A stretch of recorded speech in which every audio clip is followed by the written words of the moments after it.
Yo, yo, yo, yo, what's up, Chicago? And welcome back to episode 571 of Speak Your Mind Radio. I'm so blessed to have this episode ready for you guys. Today is a special edition of Mic Check Reviews with my co host Train, and we'll be discussing the new Cardi B album, Am I the Drama, and an oldie but a goodie by Currency and Jermaine Dupri for Motivational Use Only Volume 1. So this should be a good episode. But without further ado, bringing up next to the mic, my homie and my friend, Train. How you doing, Train? I'm fine. How you doing this week? I'm doing good. I'm doing good. Mm. Um, it's been a good weekend. How about you? The same, the same. Yeah. That's good. Okay, so yeah, what's new? Nothing much for real. Just hanging out. Okay. Well, it's been cool and productive over this way, so yeah. All right. So what you been listening to lately? Like what's on your playlist? Um, Currently I've been listening to a little bit of West Side Boogie, also a band called the 1975. Mhm. Okay. What song from the 1975 band? I believe it's called Me. Me. I think I heard that song before, but I didn't really get the concept of it. Okay. What you been listening to? Um Well, I know the band 1975. I like the song, a 2016 song called Somebody Else. That was a good song. That's how I discovered them. So, but personally, I've been listening to a little bit of everything. Have you heard that new Jonas Lucas joint called Nevermind? The new Jordan Lucas, with Maya in the video, I believe. Yeah, that one. Yeah, I think I saw that song. Yeah, I mean, it was a good song or whatever, and it was 7 minutes long, but it was worth every minute of it. And I do like the fact that, he included 90s singer, 90s R&B singer Maya in the video, because he's always snatching up the 90s queens of R&B, when he used to date Ashanti and Fall in video in 2020 from his Evolution album. That was a good one. Yeah, even like did in the video when it was going back and forth as far as letting her do the lyrics. Yeah, I like both how he wrote for both perspectives. Like and Maya did a good job like, mimicking his lyrics and everything. Yeah, it Yeah. was nice. What else have you been listening to? Um Mariah the Scientist, it's called what's it called? Burning Blue. Um that's a good joint. That's off her fourth studio album that came out August 22nd of 2025 called Hearts Sold Separately. And I just like this song because it's about like two people that have chemistry together, but one of them, which would be Mariah the Scientist, her heart is kind of cold from, just, protecting her energy and stuff like that. But when she come around this certain person, everything melts away and she forgets her past hurts, which is really good. Like even if you've been hurt before, to have your heart open again for new love. So that's why I like the song. I think it's dope. Hmm. It was a nice track. I believe I heard it as well. Yeah. I'm not necessarily the biggest fan of Mariah Synopsis, but I believe that I heard that song. So Mm-hmm. yeah, it was a decent play. Mm-hmm. Well, I know that you've been listening to the new Cardi B album, obviously. What you think about it?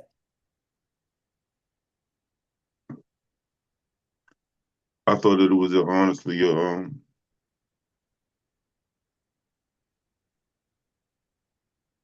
it was an okay album.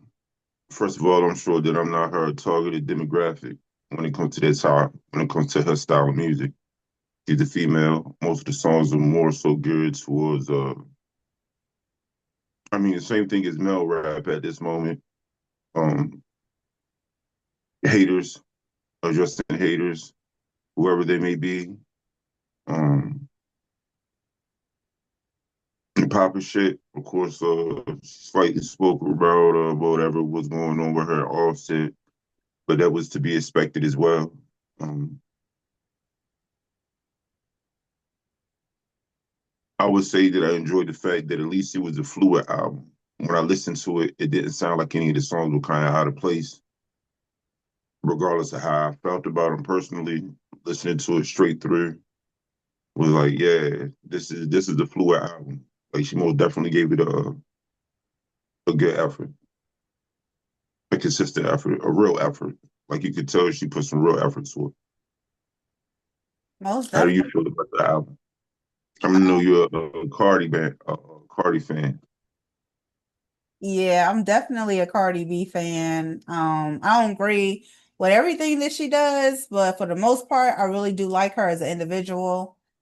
Um, like you said, she put a lot of effort into this album. Like she did what most artists of her collaborator wouldn't do, which would be promote, promote, promote.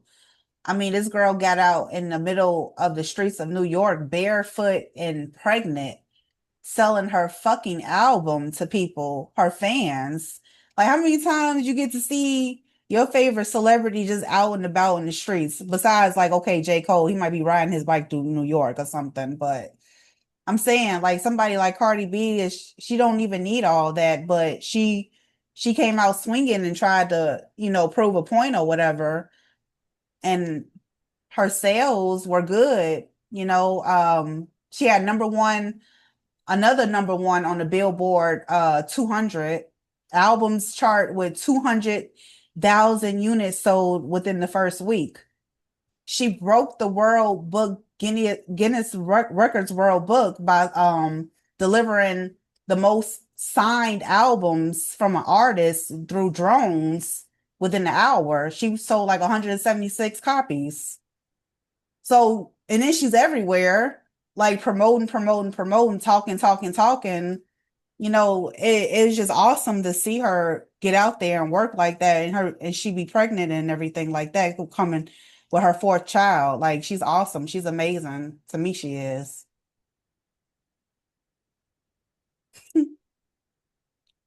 I get that. I get that. So out of that album, what were some of the standout songs to you? Well, I'm just going to say one of my standout tracks from her will be Pretty and Petty. And I like the way I said that because that's how she is. And I like this track because she came after the rapper Bia for throwing shots at her kids. And Bia did a diss track to Cardi B last year, 2024, called Sue Me, where she mentions Cardi B's infidelity, and like I said, throwing shots at her kids. So Cardi at that time, she didn't say nothing, but she said something on this album, and I thought it was freaking hilarious. Do you know who Bia is? Yes, I do know who he is. She had a song with J. Cole a little while back. I mean, Oh, she had a few decent features actually. She had one with Busta Rhymes that was alright too. oh wow, she had one with Busta Rhymes. Yeah, Wow, I gotta hear that joint. But I guess you didn't hear the diss track that she did to Cardi B called "Sue Me," huh? yes, but in all honesty, I don't give her rap beefs credibility unless I was to see her rapping it or right. Like I don't know what it would be. Like she does it. I don't. And then even with that, to go with somebody like Bia, her and Nicki Minaj is what I'm looking to see. Nicki right now was going through something mentally and spiritually in her life, but the place that she in, she wants all the smoke, all of it. Mm-hmm. So if she has that energy for Bia, She has the energy for Lotto. She got the energy for them. Definitely. When this crazy lady, I just want to see what happens there. But I don't, I don't, I don't necessarily give that any credit. I give the Ice Spice and Lotto beef more credibility than a Cardi B diss track. Oh wow. I mean, I guess you could say that because reason being is like even Cardi said in the song "Pretty and Petty," like name five Bia tracks, gun to your head, bow, I'm dead. Like in other words, like everybody didn't know about the beef that they had. I didn't even know about no beef Bia had with Cardi until Pretty and Petty came out. So what you said about Lotto and Ice Spice being more relevant in their beef than these two, yeah, I get that. And you're known for a writer. You're known for a writer. You're known to have a writer. Like this is your thing, not like sometimes. And once again, there's nothing wrong with being a wonderful entertainer or any of these things. I'm not saying you're a terrible person, but we understand that when it comes to rap beef, when you're actually saying something to somebody, I need to know that you're saying it to them. You feel what I'm saying? It's like you and your homeboy in the neighborhood and y'all got beef, you know what I mean? And he's telling me everything to say to you, you know what I mean? Yeah, this sound real tough. Telling me smell like shit. Hey man, you smell like shit. It just if everybody sees it, we're kind of looking at you like this doesn't it don't hit the same way. I mean, yeah, I mean, I guess it's kind of like a one-sided situation because I mean, she could have let the beef go or whatever. It just wasn't that entertaining because she wiped the floor with her in this song. Like Bia who? And I no disrespect to Bia. I'm just saying like that's what Cardi did in this song. So Yeah, I would have to only listen to it. I would have to see the writing credits. I would have to see the right. If it's more than one writer on that song, it doesn't it don't really that's why I said like with her with the diss tracks and stuff like that, it don't really hit the same. It don't hit the same. yeah. I mean I get it, but she still had to address it because You're a woman. You're a woman. That's what I'm saying. You're listening for different things than me. You're supposed to like it. okay, okay, okay. Um Yeah, so like I said, they was making fun of that track on social media and stuff like that. And one line that Cardi said in the song Pretty and Petty had me rolling. She said, "Your mama used to fuck around with white men. Disgusting. Girl, you trifling. I hate when a bitch thinks she cute because she light skinned." Addressing colorism and wiping the floor with her at the same time. It's so funny. But just to be fair, Bia is a mixed race too. Like, she's what is she? She's an Afro Latina, like Cardi B. So I don't know why she went there with her. I think she like Puerto Rican and Italian or something like that. But yeah, So it could have possibly been for somebody else. you think it was for somebody else? I mean, if you're saying that she's Latino and black, I'm sure there's probably some mixed rappers out here that are female that she might have been talking about. Nah, she definitely was talking about Bia. Yeah. And that's what I'm saying. That's what I'm saying is that okay, of you, this is a fan thing. That's why I say you a fan of it.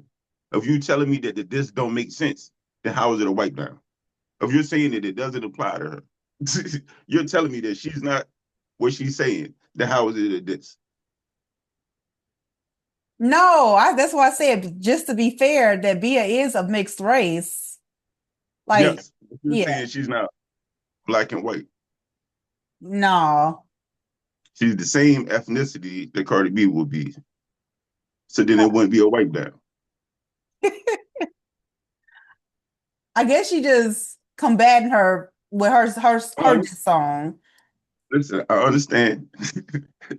If we talking battle, that's what I'm saying. We're talking beef and we're talking battles. Yeah.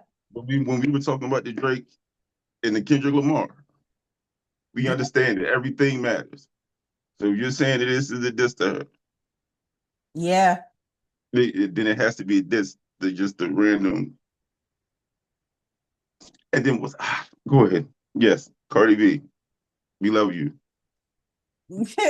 Yes, chef kiss to Cardi B for putting in the effort for people that talk shit about her. So yes. What's one of your standout tracks from In Mind the Drama by Cardi B? Um, one of them is I'll do better than you, the one featuring Cash Cobain. Uh, beat wise, I like the beat that it was vibey. Actually, a lot of that first half of the joint, the music was real spatial. So like when you heard it, it feels angelic or it feels like airy. Mhm. Like uh, for people that are listening to the beats or however the production sounds. It's real wide, like the stereo. Maybe that would be a perfect example. Like the stereo was spread it super wide on it, but it feels good. It sounds good. Like it's a real nice sound or whatever. Um, she actually kind of had a decent flow on it for being one of the regular type songs. Because I did like the one where she was on a Latino beat, and I might just be me being racist or whatever. And I'll get to that one later. Bodega Baddie, I believe that was. Um, Actually, I like the way that she came off on the one bar when she was like, "Can't be modest, I'm popping." Believe me, I tried it. It was a space right in there when she was hitting that beat, and I was like, "Yeah, she walked it." But that was the standout track to me. Yeah, I just wish Bodega Baggy was Baddie was like longer because it was only like shit a minute and 30 seconds. Just to me, it was perfect for the style of the beat that it was. Because it's super up, that was a super up tempo joint. It came off straight on the Latino salsa type feel. And like I said, as soon as I heard it, the energy and everything, it made me feel good. And then I heard her voice on it. And that's why I said it's not to be like no funny or nothing. Her accent is heavy.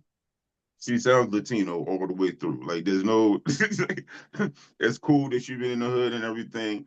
And I understand, but your accent is there. So hearing her on that, it actually it felt decent for real. I was like, okay, she in an element. She sounded like she was actually having fun. Because a lot of the other ones you're dissing and stuff like that. So you're just sounding like you're, yeah, yeah, you mean mugging the whole song. Like this one, it sounded like you was having fun. I could see you dancing to this. Like I could see her having fun in this. So I liked it. Bodega Baddies. Yeah, I like Bodega Baddie too. Like, I mean, I don't know what she gonna do with it because it's so short, but like you said, it was very saucy, you know, and it was her. So, and it did sound like she was having fun on the track. So, but I really like that track a lot. I don't think it got enough shine, but yeah.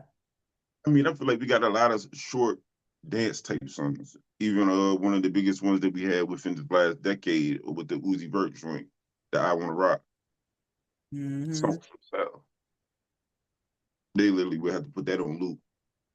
Yeah, yeah, definitely. Definitely. So what was the standout track for you?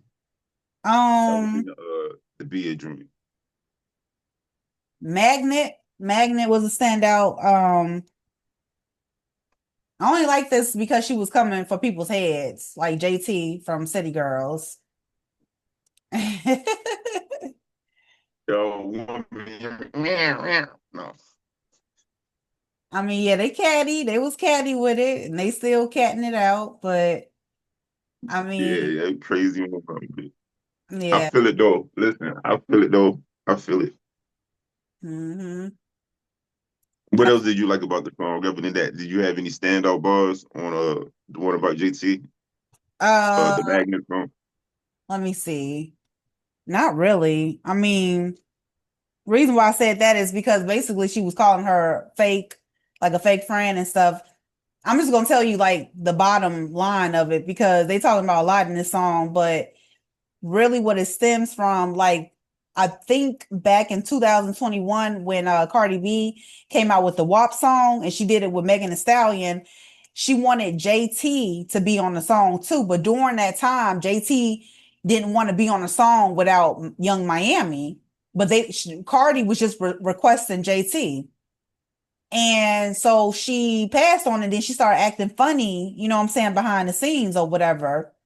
But when Nicki Minaj wanted her to do a track with her, she instantly jumped on it and she didn't tell Young, it's funny, but she didn't tell Young Miami nothing. So I was like, you waited to throw her underneath the bus, not for Cardi, but for Nicki Minaj, like you bogus or whatever. Like I think that was bogus and everything, because then JT and Young Miami had it out over the internet too. And that's, I don't know, that issue was funny to me.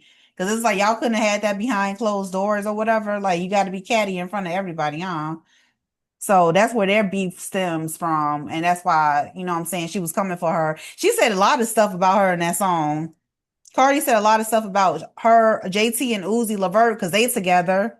She said Mm-hmm. that I don't even know if I should say it, but she was just like he liked extra things in the bedroom and everything.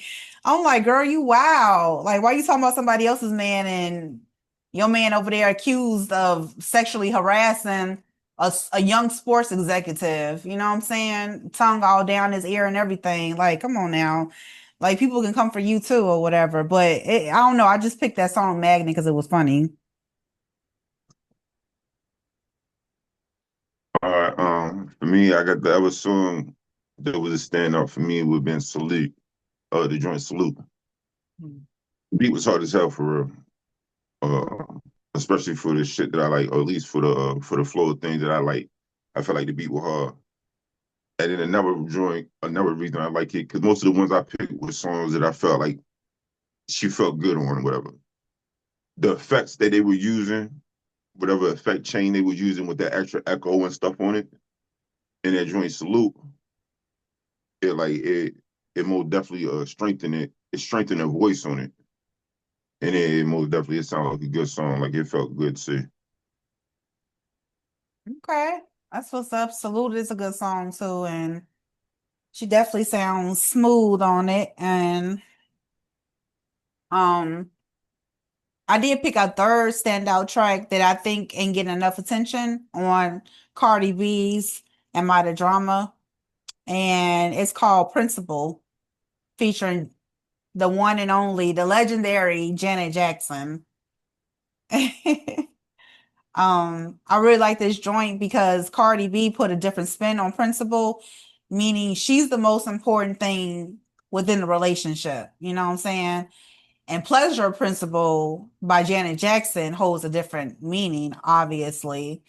But Janet was gracious enough to put her vocals on the track, and I thought that was cool. So that's why I picked this as a bonus track. Principle by Cardi B. Yeah, that's decent too. Most definitely always good to hear somebody from the royal family come out and bust a track, like Janet Jackson. But yeah, it was a vibe for real. Most of the, like I said, most of the album to me, it was a decent vibe. But none of them really hit me like I said, the Bodega, Salute, just the ones where she felt just to me it felt more sure. She felt more sure on those songs. Yeah, most definitely. Like I said, with the track Principle, I just like how she used the 1987 song The Pleasure Principle by Janet Jackson. I just had to throw that in there just for people that didn't know what song I was really talking about or whatever. But yeah. Um, but anyway, enough about Miss Cardi B. Let's talk about the song. I mean, not the song, but the album you chose. Oh, the album that I chose was Currency and Jermaine Dupri collaborative album for motivational use only, Volume One. It does say Volume One, so possibly Volume Two. Who knows? It was released in April of 2025. Currency itself has 12 studio albums, 22 singles, 63 music videos, 43 mixtapes, 24 collaborative albums, and 35 extended play joints. To me, his style is more like a laid back riding music. Majority of it is talking about riding, smoking, and usually females. And it is a vibe. Um, I believe you got an opportunity to listen to it as well, right? Yeah, I did. I just wanted to say, first of all, like, thank you for putting me on to this album because it was tight, in all honesty. And shout out to Currency for getting the key to the city of New Orleans. Um, when this happened, it was in September 2025. That's this year. I'm reading off my phone. He got the key to the city to New Orleans for his significant contributions to his hometown through hip hop and philanthropy efforts, particularly Jet Life, athletes, and community work. The symbolic key presented by New Orleans Mayor Latoya Cantrell represents the recipient's honorary status and acceptance as trusted friend of the city. So congratulations to you, Currency. Yay. Okay. Congratulations. Yeah, that was recent. Shit. Yeah, that was recent. Yeah, I thought I saw that on your stories, but anyway, Yeah, that was. Um, what did you get the opportunity to listen to the album? yeah, I did. And I would just say like one of my standout tracks from for motivational use only, volume one, would would be the track Off the Lot. That's the first song I listened to. When I told you, I Okay. was like, oh, this sounds like you could be driving in the whip. Like that, I was literally feeling that song. And it features 2 Chainz on there. And I figured out why I like the song because it uses a sample, a 1985 sample called Without You by the Rucker Collective. And it appears in like the 33 mark of the song and throughout. And when I listened to it, it had such a vibe to it. I was like, I see Larry June on this song. I see da da da da da on this song. And then I look it up and I find out, oh yeah, Larry June released a track in 2022 with the same loop. You know what I mean? And because I heard him on there in another song, it's called Another Day. And then Devin the Dude and Paul Wall did a song, but like with the same loop, but it's kind of slowed down. It slowed down tremendously. And it's called Need It. And then Dave East and Gigs did one, Starlights 2024. Their sample of the same song is sped up. So everything is different. And we only got 10 minutes left and we'll do a second version of this in a second. But I also like the song because it inspires the listeners to work hard so you can drive off the lot with a brand new car, you know what I'm saying? And I like that. So, what's your dream car, Train? I don't have one. You don't I have one? don't. Okay. Nah.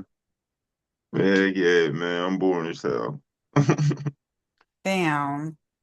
Well, my dream, Oh, huh? no, what would you want to say, man?